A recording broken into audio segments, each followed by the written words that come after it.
like to focus on a couple of players, perhaps not during their round, but perhaps during the practice. What are they practicing? And one particular instance that I think you picked up and I picked up was where two coaches were looking at what Rory McIlroy was doing on the putting green. So why don't we share our thoughts on that arena? Yeah, I mean, it's something that I see an awful lot to when I'm coaching my clients when it comes to putting. Putting is two skills. It's distance and direction. If you know you can hit it a particular distance, i.e. you know the speed of the green, you can read the putt. If you don't know the speed, you can't read the putt because you can't assess how much the ball is actually going to break. So it's about distance and direction. So the first skill is, do I know the speed of the greens today? Can I hit the ball the distance I need? So if I've got a 10-foot putt, I'm thinking of hitting it 10 feet, 6 inches. That will give me the optimum chance of holding that putt, okay?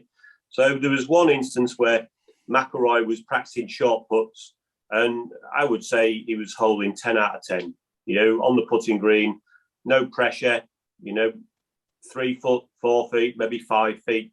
Every putt was consistently going in and the caddy's throwing the ball back to him. And they cut back to the studio and they went back to the putting green a few minutes later.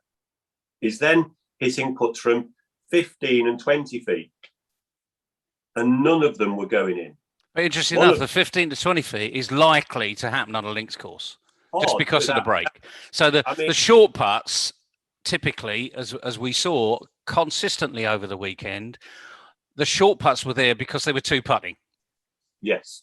Not absolutely. Because they'd necessarily hit the ball into the green. It was very few that hit the ball into the green and had a short putt. The majority were second putts. So the majority of the putts you're going to hit will be 15, 20 feet. Correct. And you've got to be thinking about that they're going to be chances. In some instances, you're better off being 15 to 20 feet away, putting fairly straight and up the hill, than you are being 5 or 6 feet away with a great big break. Break to the left or the right. Exactly. Yeah. However good it looks on TV, golfers don't want to do that. Yeah. Yeah. So I'll go up and chat to people on the putting green, and they'll be hitting putts from 10 or 15 feet, and they might get 1 out of 10 in the hole. And I'll say, this is what Rory was doing. I'll just say, well, why are you practicing missing? Well, what do you mean? So, well, how many have you just holed? I got 1 out of my last 10 or 15 tries. Okay. I said, so you go and play the first hole, you play it nicely, you've hit a nice tee shot, you've got nicely onto the green, you've got the putt of a similar length that you've just had on the putting green here. And the last memory your brain has got of you hitting that putt was holding 1 out of maybe 10 or 15. What are your chances of making it? And that's the point Andrew Coltart was making about Rory. I don't like to see players doing that because they're just practicing missing. They're not taking anything positive forward into the round. And you'd be much better off practicing to a tee peg or hitting it at speed to the apron, to the edge of the green.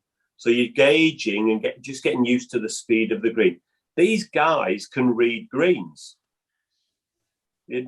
I'm sorry, they know how to read the green. Rory McIlroy's been reading greens since he was probably 9 or 10 years old, when he really started to develop properly as a golfer.